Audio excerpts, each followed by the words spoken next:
Hi friends, you all are welcome on my channel learn beyond. Reasoning के series के 2 part की बात हमने ऑलरेडी कर ली है।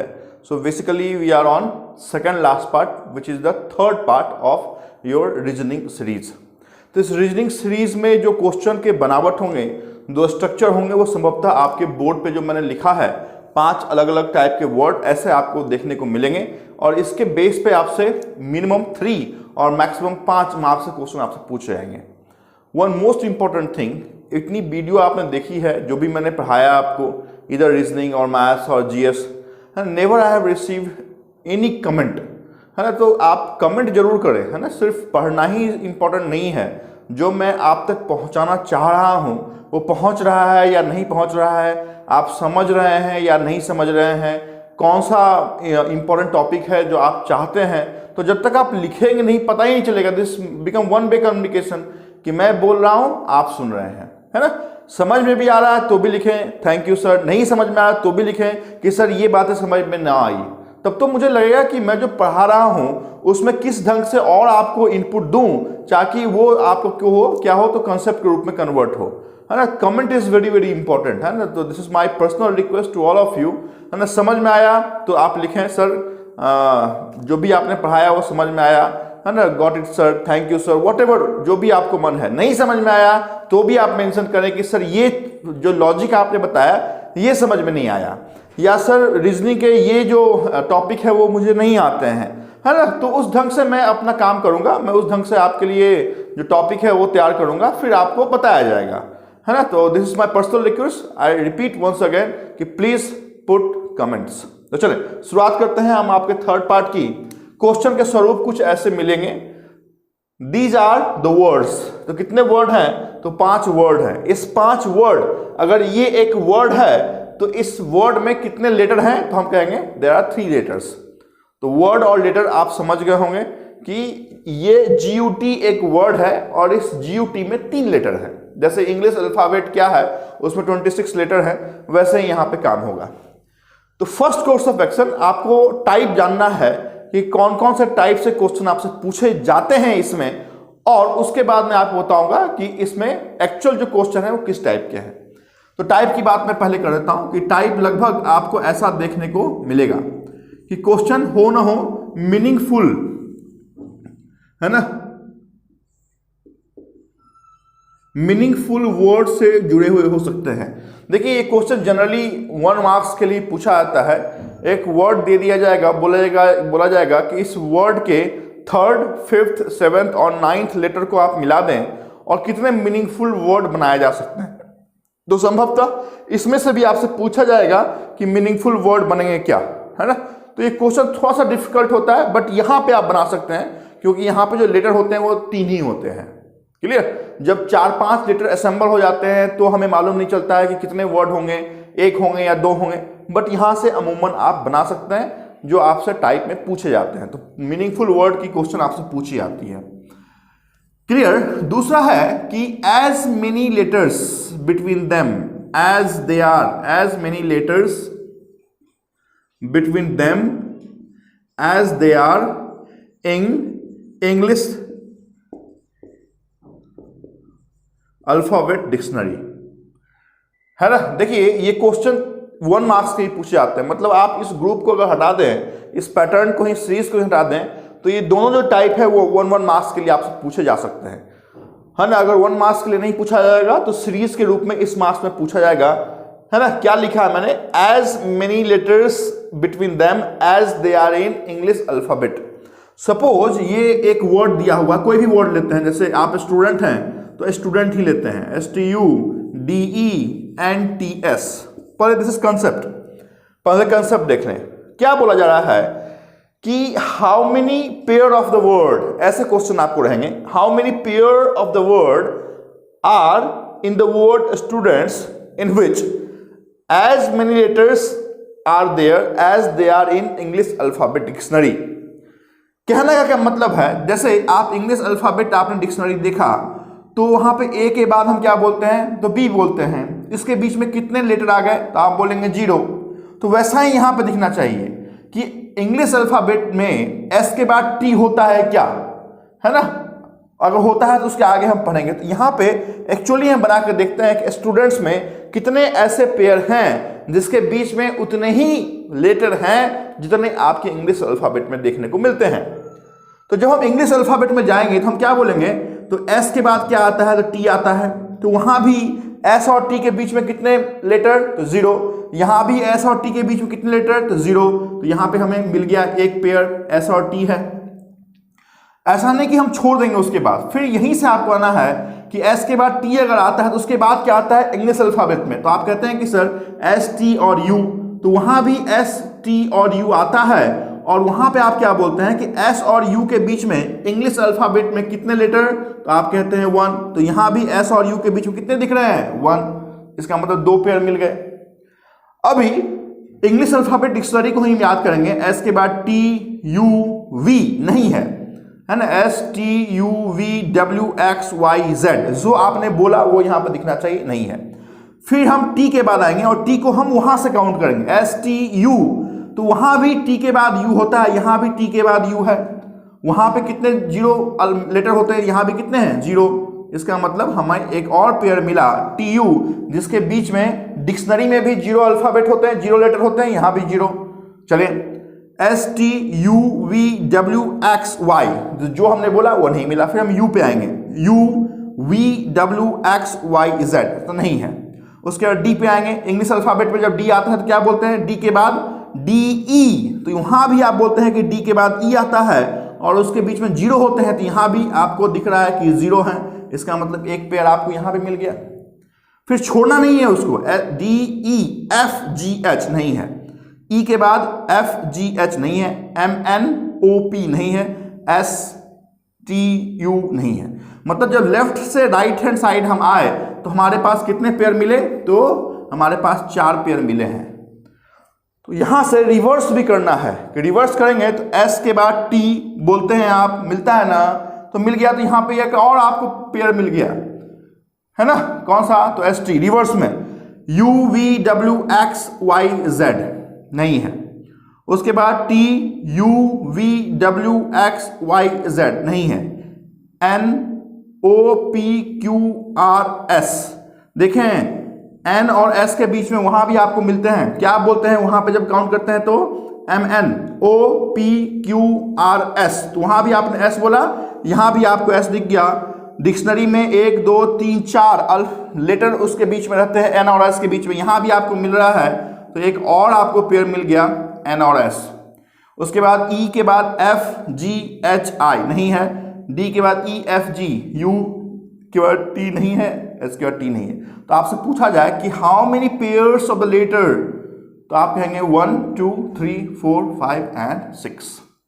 तो 6 ऐसे पेयर हैं जिसके बीच में उतने ही लेटर हैं जितने आपके इंग्लिश अल्फाबेट डिक्शनरी में होते हैं, और वही आपको यहां पर मिल रहा है। तो ऐसे क्वेश्चन आपसे पूछे जाते हैं, है ना। तो दिस वुड बी टाइप 2, है ना। सिंगल क्वेश्चन भी अभी आप कोई बना सकते हैं, अगर कंसेप्ट मालूम है तो सिंगल क्वेश्चन भी आप बना सकते हैं। चले टाइप 3 की बात करते हैं, तो अल्फाबेटिकली ऑर्डर से क्वेश्चन आपसे पूछे जाएंगे, है ना। कहा जाएगा कि इस सारे वर्ड को अल्फाबेटिकली ऑर्डर में आप अरेंज कर दीजिए, है ना।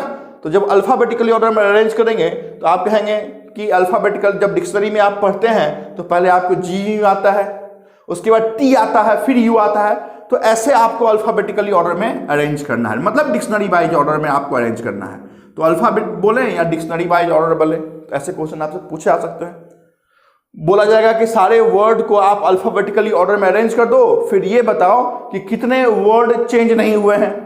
क्लियर है ना। जैसे इसे हम अगर देखें तो इसमें अगर अल्फाबेटिकली ऑर्डर में अगर हम अरेंज करेंगे तो क्या कोई चेंज या वेरिएशन होगा, क्या ई या एन अपना स्थान छोड़ेगा, तो नो, है ना। तो अल्फाबेटिकली ऑर्डर में ऐसे क्वेश्चन आपसे पूछे जा सकते हैं।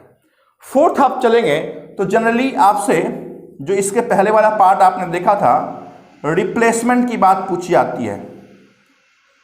रिप्लेसमेंट या नेक्स्ट की बात आपसे पूछी जाएगी। बोला जाएगा कि हर एक जो आपकी कॉन्सोनेंट है वो वॉवेल के साथ अरेंज हो जाए, या वॉवेल कॉन्सोनेंट के साथ हो जाए, या फर्स्ट और थर्ड आपस में रिप्लेस हो जाए, है ना। तो ऐसे क्वेश्चन आपके रिप्लेसमेंट के आधार पर पूछे जा सकते हैं। कहा जाएगा कि कॉन्सोनेंट के ठीक बाद वाला आना चाहिए या वॉवेल के ठीक बाद वाला या पहले वाला आना चाहिए, तो वो अमूमन रिप्लेसमेंट से बात पूछी जाएंगे। और जो पांचवा टाइप के क्वेश्चन आपसे पूछे जाएंगे, ये जो पांचवा टाइप में बता रहा हूं ये कहीं लिखा हुआ नहीं है ना, कोई आपका रूल नहीं है।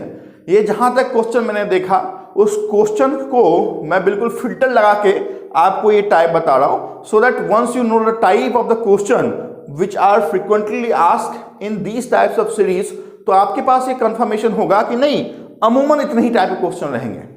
और आखिरी का जो होगा वो कॉन्सोनेंट या वॉवेल से जुड़े हुए क्वेश्चन हो सकते हैं, है ना, कि बोला जाएगा कि इसमें से कितने ऐसे वर्ड हैं जिसमें कॉन्सोनेंट नहीं है, वॉवेल है, या कितने ऐसे वर्ड हैं जिसके प्रीसीडेंट में कॉन्सोनेंट है, तो वॉवेल या कॉन्सोनेंट से जुड़े हुए क्वेश्चन आपसे हो सकते हैं। तो ये मैंने आपको बेसिक इनपुट दे दिया। इस बेसिक इनपुट के बाद हम एक्चुअल 5 क्वेश्चन को सॉल्व करेंगे जो यहां से आपसे पूछे जाते हैं, पूछे गए हैं और पूछे जा सकते हैं, है ना। बट फर्स्ट अगर आपने नोटपैड नहीं लिया है तो नोटपैड ले लें। अगर आपने ये कंसेप्ट नहीं पढ़ा है तो इसको लिखें, टाइप ऑफ क्वेश्चन लिखें, जो मैंने आपको बताया मीनिंगफुल वर्ड, वो तो एक्चुअल क्वेश्चन में हम चलेंगे तो बातें करेंगे। जो मैंने बताया एज मेनी लेटर्स, ये बहुत अच्छा एग्जाम्पल होगा, है ना। अचानक से ही ये स्टूडेंट माइंड में आया और एक बहुत अच्छा एग्जाम्पल यहाँ पे आपको देखने को मिला कि इस क्वेश्चन में इस क्वेश्चन का आंसर हम कैसे निकालेंगे। तो ये 5 टाइप के क्वेश्चन आप लिख लें। उसके बाद हम क्या करते हैं तो 1 2 3 4 एंड 5 क्वेश्चन को सॉल्व करते हैं। तो पहले पेन डाउन करें आप, फिर हम क्वेश्चन नंबर 1 की बात करते हैं।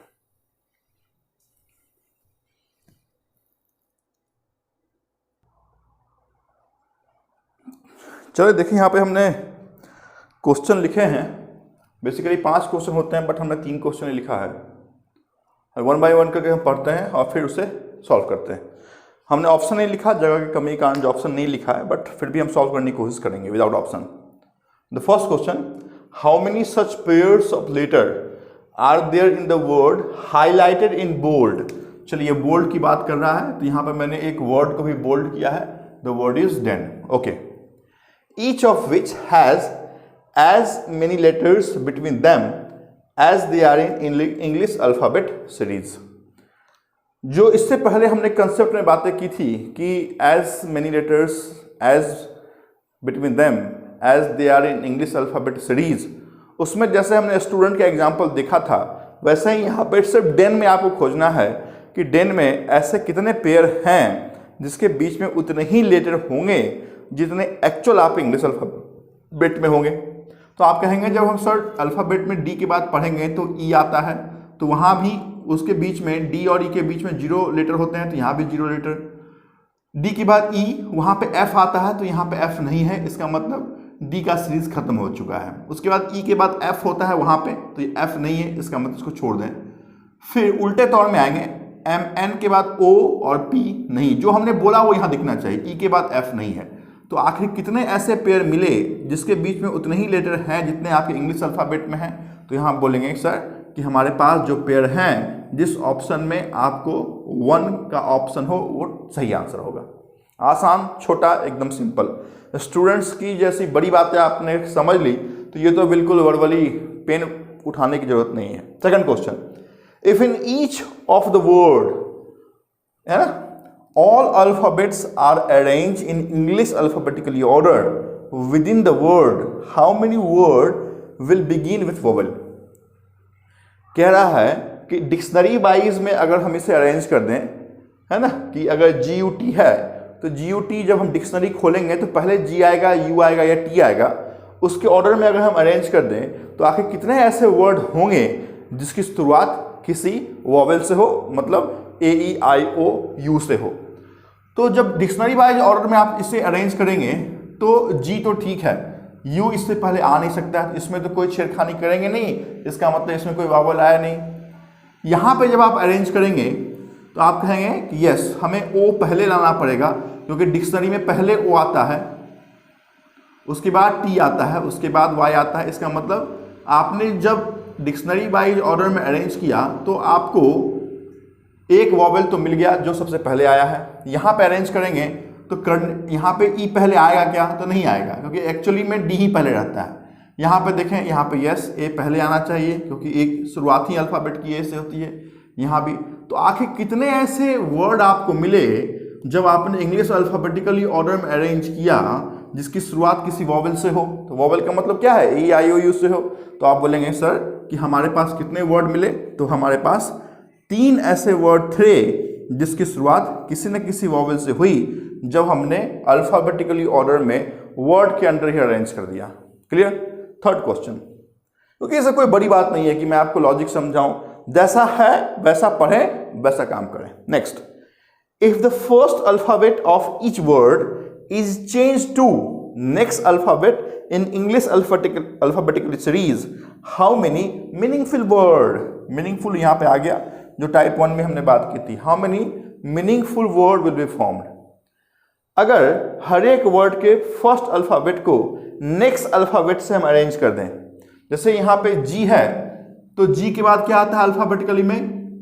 H आता है। इसका मतलब यहाँ पे क्या होना चाहिए? H फिर U और फिर T। तो क्या ये एक मीनिंगफुल वर्ड है? तो यस, मीनिंगफुल वर्ड है। तो एक तो आपको आ गया। अगर डिक्शनरी अच्छी तरीके याद है तो हट तो ऐसे भी आपको पता चल जाएगा, चलो हट कुटिया झोपड़ी होता है तो एक मीनिंगफुल वर्ड है। चलो ये आ गया।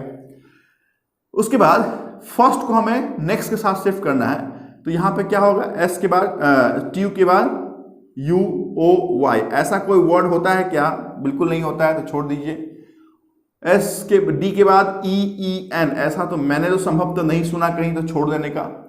यहाँ पे क्यू ए एल, ऐसा होता है क्या? क्योंकि पी को नेक्स्ट के साथ अरेंज करना है, तो क्यू ए एल कोई मीनिंगफुल वर्ड है क्या? तो ऐसा कोई वर्ड नहीं है। तो कितने आपको मीनिंगफुल वर्ड मिले? तो there will be only 1 meaningful word जो आपको हट के रूप में देखने को मिल रहे हैं। आसान सा, सिंपल सा आप इससे क्वेश्चन पूछा जा रहा है। एक बार लॉजिक समझ गया तो क्वेश्चन कोई बड़ी बात नहीं है। इन 3 क्वेश्चन को आप लिखें, है ना, अपने ढंग से उसके आंसर भी फाइंड आउट करें, फिर हम इसके बिहाफ पे जो सेकंड 2 क्वेश्चन और भी पूछे गए उसकी हम बात करते हैं। First you please pen down.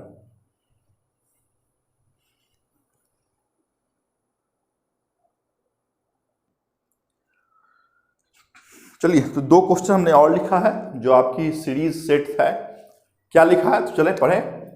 If the given word are arranged in order as they would appear in dictionary from left to right, which of the following will be third from left? कह रहा है कि इस word को जब हम खोजें English alphabetic dictionary में, तो जब खोजना शुरू करेंगे तो लेफ्ट हैंड साइड से तीसरा जो वर्ड है वो कौन सा होगा, ये कह रहा है। पहले तो क्वेश्चन को समझना इंपॉर्टेंट है, तो आई होप कि आप लोगों ने समझ लिया है ना। फिर से कब पढ़ते हैं लेकिन, if the given word are arrange in order at they would appear in dictionary, इसी वर्ड को डिक्शनरी में खोजना है, लेफ्ट हैंड साइड से थर्ड निकालना है। तो जब खोजने की शुरुआत करेंगे तो पहले ए आता है, फिर बी आता है। तो क्या कोई ऐसा वर्ड है जो ए बी सी से शुरुआत हुआ है? तो नहीं हुआ है। उसके बाद डी आता है, तो डी आता है, इसका मतलब इन दोनों में से कोई ना कोई तो पहला या दूसरा होगा। अब पहला क्या है दूसरा क्या, हमसे कोई मतलब नहीं है। क्लियर? क्योंकि ये कंफर्म है कि ये अगर पहला होगा तो ये दूसरा होगा तो ये पहला है। इतना दिमाग नहीं लगाना कि पहला कौन दूसरा कौन। ये तो ठीक है, आसान सा है, तो आप कहेंगे सर डी के बाद जो ए आएगा यही पहला होगा, बट इतना दिमाग लगाना नहीं है। डी यहाँ भी, मतलब पहला दूसरा का स्थान कंफर्म हो गया, जो आपके क्वेश्चन का स्वरूप ही नहीं है। क्वेश्चन पूछ रहा है कि थर्ड लेफ्ट, मतलब हमें इस 2 के बाद तीसरे को ढूंढना है। This is very very important. तो डी के बाद पी टी और जी में क्या आएगा? तो कहेंगे कि सर डी के बाद ई एफ जी आता है, इसका मतलब यही वो वर्ड होगा जो लेफ्ट हैंड साइड थर्ड से आपको देखने को मिलेगा, and G U T would be your answer. Word हमने अरेंज किए, है ना, फर्स्ट सेकंड थर्ड, उसके बाद फिर जो भी आए मतलब नहीं है, थर्ड लेफ्ट हैंड साइड, काम खत्म। Next, if in each of the given word only the consonant are changed to next letter in the English alphabet series, इन पूरे वर्ड में जितने भी कॉन्सोनेंट हैं उसको आप नेक्स्ट के साथ चेंज कर दीजिए। सिर्फ कॉन्सोनेंट को नेक्स्ट के साथ चेंज करना है। जैसे यहाँ पे जी है तो यहाँ पे जी के बाद क्या आता है, क्या आता है लेटर? एच आता है, तो एच के साथ ये रिप्लेस होगा। सिमिलर टी है तो यू के साथ ये रिप्लेस होगा। And the vowels are retained, vowel में कोई भी छेड़खानी नहीं करना है। अगर बोला जाता है कि वॉवेल भी नेक्स्ट के साथ रिप्लेस होगा तो देखें, लेकिन बोला जाता है वॉवेल्स आर रिटेंड। रिटेंड का मतलब कोई छेड़खानी नहीं करना है। इन हाउ मेनी वर्ड्स दस form will the vowel appear twice और मोर। तो आखिर जब हमने पूरे वर्ड से हर एक लेटर, वैसे लेटर जो कॉन्सोनेंट हैं को नेक्स्ट वर्ड के साथ, नेक्स्ट लेटर के साथ हमने शिफ्ट कर दिया, वॉवेल में कोई भी छेड़खानी नहीं किया, उसके बाद जो नया स्वरूप आपके वर्ड का बना है, उस वर्ड में ऐसे कितने वर्ड हैं जिसमें दो या उससे ज्यादा वर्ड वॉवेल अपीयर हुए हैं? This is what the question is. चलें, जी के बाद क्या आता है? एच आता है। तो ये तो वॉवेल हुआ नहीं, ये यू में हमें कोई छेड़खानी करना नहीं है। टी चूंकि कॉन्सोनेंट है तो हम नेक्स्ट के साथ रिप्लेस करेंगे, तो क्या कहेंगे? यू। दो तो आ गए, दो वॉवेल आ गए आपके, मतलब एक तो हो गया आपका। एस टी के बाद यू, उसके बाद ओ तो आएगा, मतलब एक और हो गया। तो वाई के बाद क्या आएगा? मतलब नहीं है। क्या बोला कि अपीयर ट्वाइस और मोर, ट्वाइस यहीं पे आ गया ना, तो मोर आ रहा है नहीं आ रहा है, क्या मतलब है? क्वेश्चन से मतलब है, आंसर से मतलब है ना। डी के बाद क्या आएगा? ई, उसके बाद ई, काम खत्म। एन के बाद क्या आ रहा? मतलब नहीं है। एम एन, पी के बाद पी क्यू, क्यू तो वॉवेल है नहीं, तो ए तो आएगा। फिर हम यहाँ पर देखना पड़ेगा कि एल के बाद कोई आ रहा है क्या, क्योंकि यहाँ पे हमें दो वॉवेल नहीं मिले, तो एल के बाद एम आता है, जो वॉवेल नहीं तो छोड़ दीजिए, है ना। डी के बाद ई और ए, मतलब यहाँ भी दो वॉवेल, यहाँ भी दो वॉवेल, यहाँ भी दो वॉवेल और यहाँ भी दो वॉवेल। क्या पूछा कि कितने हैं? तो आप कहेंगे कि ऐसे चार वर्ड हैं जो इंस्ट्रक्शन के बाद मिले, दो दो वॉवेल या उससे ज़्यादा वॉवेल हमें देखने को मिल रहे हैं। काम खत्म, आसान सा है ना। क्वेश्चन को समझना, मतलब 20 क्वेश्चन आप बनाएं तो आप एक बार, दो बार आप उसके इंस्ट्रक्शन को पढ़ें। शुरुआत में ही जल्दीबाजी मत करें, स्पीड अपने आप बढ़ेगा। स्पीड के लिए टेंशन ना लें। जनरली न्यू कमर्स जो होते हैं वो स्पीड के में ही चले जाते हैं कि सर हमें ये 5 क्वेश्चन को बनाने में 15 मिनट लग रहा है, लगने दें। बट वो 5 क्वेश्चन के जो इंस्ट्रक्शन है उसे 5 बार पढ़ें शुरुआत के दिनों में। ऑटोमेटिक जो 15 मिनट में आपके 5 क्वेश्चन बढ़ रहे हैं वो रिड्यूस होकर 3 मिनट पे आ जाएगा। दिस इज माई गारंटी, है ना, क्योंकि बहुत बड़ा एक्सपीरियंस लेके मैं यहाँ पे खड़े होकर आपको बोल रहा हूँ। इस बातों में बहुत गंभीरता है। क्लियर? तो इंस्ट्रक्शन बहुत इंपॉर्टेंट है। इंस्ट्रक्शन बार बार पढ़ें तो ही आपको आगे बनाने वाले क्वेश्चन में देख के ही आप समझ जाएंगे ये काम हमें करना है। Thank you so much for watching this video, है ना। नेक्स्ट हम पार्ट मिलेंगे सीरीज के, जो हमारी आखिरी पार्ट होगी। Thank you so much.